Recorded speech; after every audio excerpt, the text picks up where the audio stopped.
Hey everybody, this is Darth Boy here, and I've decided to do something a little kid-friendly and talk about my complete Pixar movie collection. Now, this is the collection as of January 1st, 2019. Now, why am I doing this video? Well, mostly because the last collection overview I did of the Pixar collection was in November of 2015, and I also cursed like a sailor, and a little embarrassing looking back on it that I cursed so much. So we are going to try to rectify that and not make the same mistakes as we did last time. Also, I'm just going through a little annoying stuff with the channel, and I just want to, shoot a nice video that might get me a lot of views. If it does, thank you for checking this video out and taking the time to watch it. I hope those of you who like this video or enjoy watching this video enjoy it as much as I do, in the sense that I love the Pixar. I love Pixar. I can't figure out a better way to say it besides just I love Pixar. So, the question is, where do we start off? Well, let's start off with the Toy Story films, and then we'll move on to something else. So, we've got the Toy Story films here. This is the 10th anniversary release. I'm also going to get some other stuff that relates to it, kind of duplicates of the films. Now, the reason being, this is how much I love Toy Story.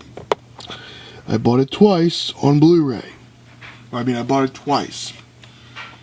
This doesn't even account for how many times I've actually bought the Toy Story series. I've actually debated about putting the 10th anniversary DVD set in the same case as that, by getting a 4-disc case.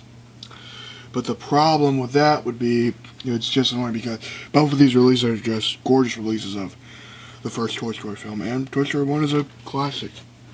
There's no other way to say it besides just, when I think of Toy Story 1, I think of a masterpiece, one of the most important films in cinematic history. Now, did that have some negative effects towards traditional animation? Of course. And it's a shame that that unintended consequence happened. But that doesn't change the fact that Toy Story 1 is a masterpiece of a film and is historically significant for a reason. So let's Toy Story 2. So this is the release that came out in 2005. It's a gorgeous DVD release. It's probably one of the best looking DVD releases of all time. It's digitally remastered. They have a DTS surround mix. The Blu-ray of the film looks stunning. This claims to come with a DVD-ROM, but I got this used, so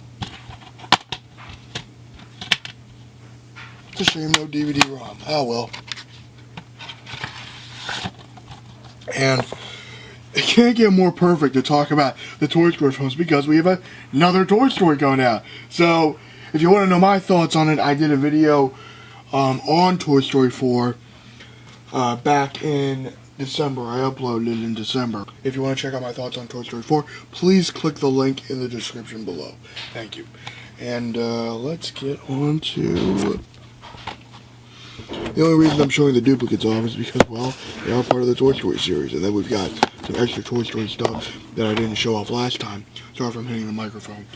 So then we've got Toy Story 3, the DVD, and the Blu-ray. Why do I own the DVD and the Blu-ray? When this DVD release is actually in this set, because I'm a bit of a hoarder when it comes to Toy Story and Star Wars, two of my favorite franchises of all time. So let's move away from Toy Story and move on to... Well, actually that's not true because I did say this is the complete Pixar collection. So we are going to show the complete Pixar collection, or at least my Pixar collection, I should say. I always find these types of videos fun to do and fun to talk about because they bring out discussion about film and the various releases of films that we enjoy. So, this I like to call the Toy Story television trilogy. Now, it's kind of weird to call it this because these films have no narrative connection really, besides them just relating to Toy Story or Toy Story properties that just take place in the same universe, or extensions on Toy Story stuff. So, let's take a look with Buzz Lightyear Star Command. This is a UK DVD that I've had for many years, and it actually encouraged me to get a region-free DVD player. This, is a bootleg of the entire Buzz Lightyear Star Command cartoon that I got in 2000 and I think I actually got it in 2015, but I never showed it off. It's weird. I've got Toy Story of Terror, which is phenomenal. I'm going to move this out of the way because this is just mainly talking about this little trilogy right here. And I'm going to put this bootleg set back and then we can continue the rest of the video. So if you want to know my thoughts on all three of these TV things they did, well, technically speaking, this is a TV pilot and a direct-to-video film. Buzz Lightyear Star Command was just a cash grab by Disney. I mean, it's kind of obvious. Toy Story of Terror is a really great television special that wraps up Jessie's arc. She overcomes her anxiety and PTSD, and that's a surprisingly satisfying arc. And Toy Story That Time Forgot is just a nice little Christmas special. It is kind of irritating that Woody and Buzz both lose a fight to the, like, there's a gladiatorial match and then you have Woody and Buzz fighting in this arena and then they both get their butts kicked. So next we've got Bug's Life. This is the UK release of it. It's a region-free Blu-ray. I know because prior to me getting a region-free Blu-ray player, I just bought this because I like the cover. They actually did a US release of this with a similar type of cover, but you know, there's just something nice about this art, like just the faces and this little number here representing a second Pixar film. Then we have Monsters University, which I still have not watched, even after all this time. So, why do I own it? Because I'm a bit of a completist, and if you notice, Pixar has a lot of duologies. Now, what do I mean by a duology? A duology is just a 2-film series, if you don't know that. But, yeah, Pixar has a lot of duologies, as I said, and I have no opinion on this movie. Other than I saw some of it, and that looked really nice. And we have Monsters, Inc., classic. It's a great movie. I haven't rewatched it in so long, though. I don't have a good reason for why I have not rewatched Monsters, Inc. Other than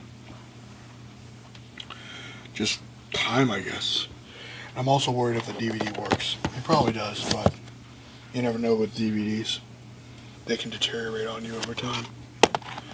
And we have Finding Nemo.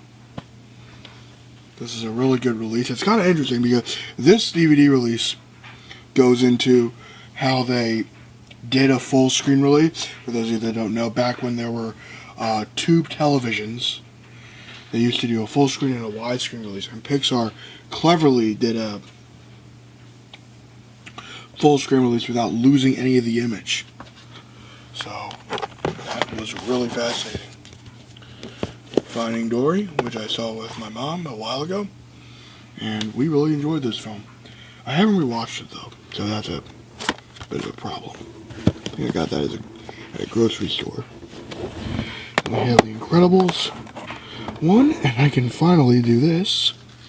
Well,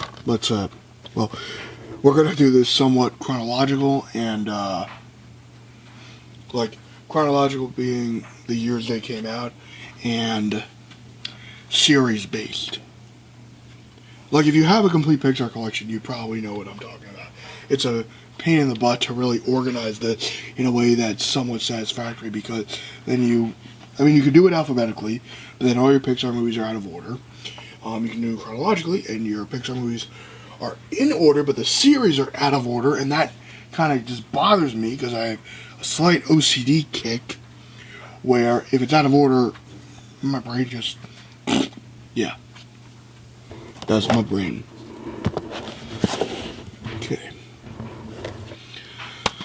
Then we've got Incredibles 2, which I loved very much. I especially love the arc that Elastigirl had to go through, and I like that Elastigirl was the main focus of this film.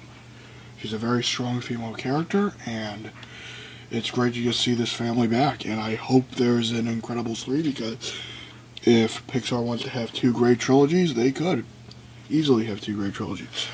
Nothing can really top Toy Story, though, as a trilogy. Next we have Cars 1. Really enjoyed Cars 1 overall.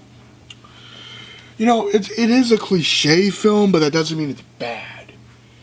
You could say Mater gets a little annoying, but I personally very much enjoy the film for what it is. It's a nice learning your roots, or the arrogant sports character learning to be humble and accepting a more small town way of life, and just a classic story. This movie, on the other hand, not so good. It is horrible. So yeah, I was complaining about Cars 2 and why it's really bad. It is really, really, really, really bad. Animation is gorgeous. Gorgeous animation. And granted, I haven't rewatched it since I saw it in theaters, but I was so disappointed because in that film, because Toy Story 3 had come out a year before it, and it led to what I considered the meh era of Pixar, as I mentioned in a previous video, or the last video involving this. And the meh era started with Cars 2, and continued on with, well, Brave, and then went into Monster University, and then Inside Out came in, and was like, we're back. And then Good Dinosaur is debatable. It was the only time Pixar ever did 2 films. Like, I don't think they... No, that's not true. Finding Dory was 2016. It was the only time they did 2 films in the same year. And I was a little skeptical about that because, I mean, it is Pixar. They are amazing. But, you know, that's kind of a risky move because they work better when they're just focusing on one project. And when they do 2 long projects, it risks kind of just not holding up as strong as it should. I guess that's the best way I could say it. Cars 3, I have not seen this. Go figure. I really should at this point. As a Pixar fan, I should have seen everything Pixar related. I've seen a lot of the shorts. Oh, if you're wondering why I don't have any of the Pixar shorts, like the Pixar shorts DVDs or Blu-rays, it's because I don't own them and they're kind of pricey. I've been meaning to get them for years, but they're just hard to get a hold of for a good price, in my opinion. So, Cars 3, I think some people call Cars 3 Rocky 3 with Cars character. I think, from what I've heard, that's kind of accurate. Ratatouille, classic. I don't know what more I could say. It's just classic Pixar. It's a beautiful story, great characters, looks gorgeous. I haven't rewatched it in a while, but I guarantee you, if I did, the animation in this would still hold up almost as well as it did back in 2007 when it came out. I can't believe this movie's now 12 years old. That just blows my mind. WALL-E. What I love about WALL-E as a Pixar film is that it was so ambitious in the way it did its story, because it was very much, the first half of it is very much a silent film, and it really truly captures the essence of a film. You know, a film is visual storytelling. To me, some of the best films can convey so much through their visuals. And you could say, well, it's pretentious to do it like that. I would disagree. I think it's just using the art of cinema, moving, you know, motion picture, moving pictures to its fullest. You know, the fact that it was all about body language and tone of voice and the facial expressions of the characters, that, to me, is gorgeous. Oh, and you can't talk about WALL-E without talking about that absolutely gorgeous and beautiful space scene where WALL-E's got the fire extinguisher, he's going through space. It's just a gorgeous film, and it's a disgrace I only have the DVD of this and not the Blu-ray. I hope this gets a 4K release because this really deserves it. And then we've got Up, which is also a masterpiece in its own right. Unfortunately, I haven't rewatched it in years. I know how important it is, and I know why people love it, but I just haven't rewatched it, and I have no good reason as to why I haven't. This is a great DVD and Blu-ray set, by the way. I just wanted to make sure that's in focus, so if anything's out of focus in this video, I do apologize for that. Then we have Brave, which felt more like a middle-of-the-road Disney fairy tale than an actual Pixar film. I mean, maybe you could say this was Pixar trying to do their version of a Disney princess story, but, and I could be wrong because I should give this one another chance, but there was just something kind of missing from it, and it's hard for me to pin down what that is. Sorry about that.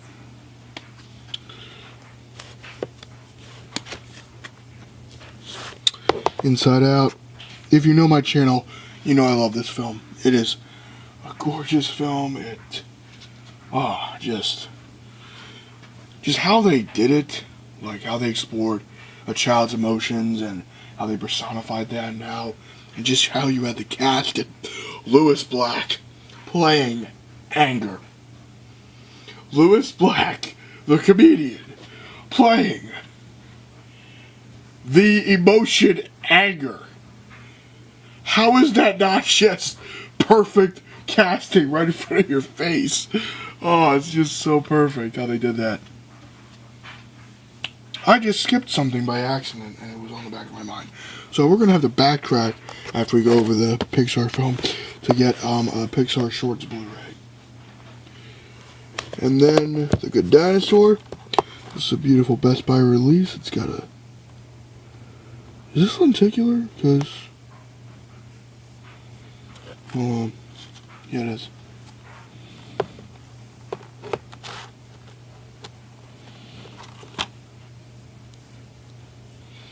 Yeah, it's lenticular. And there's the cover. It was a Best Buy exclusive, and I just love Pixar. It's one of my favorite companies of all time. And to kind of conclude the Pixar film, we have Coco, which I gotta praise it for its diversity. It's the first Pixar film to really focus on a non-white character, and I think that's very important for children to have, because studies have shown that when children have media figures that look like them and positive role models, that gives them inspiration and hope for the better. I mean, I'm a Jewish American, and the characters I think of are like Spider-Man or Superman or Captain America or Luke Skywalker or Sheriff Woody even. Those characters like that helped me a lot growing up when I was a kid, or even Anakin Skywalker to a point. And, it's just important for that. And Lee Unkrich, man, that man can just make a movie. That man is a true master of making movies. And he knows how to make them well. I mean, he did Toy Story 3, and Toy Story 3, it just moved me so much. Not only for the incinerator scene, which was phenomenal, but because they might say, well, why are you talking about Toy Story 3? Well, let me get Toy Story 3 out for visual aid sakes, for visual aid purposes. The reason I'm talking about Toy Story 3 is because it's so brilliant how they concluded Woody's arc. Because Woody throughout that film is worrying about Andy and being lost and being forgotten. And it was only by facing death right in the face and accepting it did he realize that we are mortal and that we have to face pain and struggle. But when we do, we can pull ourselves out of it and become stronger people. Sorry, if you couldn't tell, I'm a college student and I'm trying to do this deep analytical analysis to Toy Story, which I so want to do, by the way. I really want to just write a long, like, dissertation or paper about Toy Story or the Pixar films. I'd love to do that one day if I have the time and if I'm able to. So I think that's overall it for Pixar related stuff, except we have one more item in the collection, that being this Cars Toon Mater's Tall Tales Blu-ray set, which is loaded with bonus features. Now, on Disney Movie Reward Points, same with Cars 2, because I'm not going to pay a lot of money for it. Cars 3 I actually did buy on Blu-ray during Black Friday, but as a film buff, as a fan of Pixar, you know, sometimes you just got to be a bit of a completist. So, you could say, well, you're missing those Pixar Shorts DVDs. I actually do have a Pixar Shorts VHS, but we're not going to get too extensive into this, because I'd have to bust out the VHS bin, which, yes, if I wanted to, and if I really felt like it, I would just show you the VHS tape. And if you got kids, you can explain to them what a VHS tape is. You know what? Hold on. I'm going to get one. I think I have one I have easy access to. And of course, to conclude the Pixar collection, we have my VHS copy of Toy Story 2. This is my original copy. If you don't know what VHS is, kids, VHS is an old format where you would stick it in a big bulky machine and it would play movies and you would have to rewind them and fast forward them, and it was annoying. But there is something nostalgic about it. If VHS was the only way I could watch movies, it would be horrible, because we're spoiled now with Blu-ray and DVD and streaming, you know. Why do I have my VHS tape still? Because I just do. Anyway, hope you enjoyed this video. I had fun making it. I had fun discussing it. And I hope you guys enjoyed it. And if you are a parent with children, I hope they found it interesting. I hope I was able to keep their attention long enough, because boy do I ramble. Anyway, live long and prosper and have a nice day.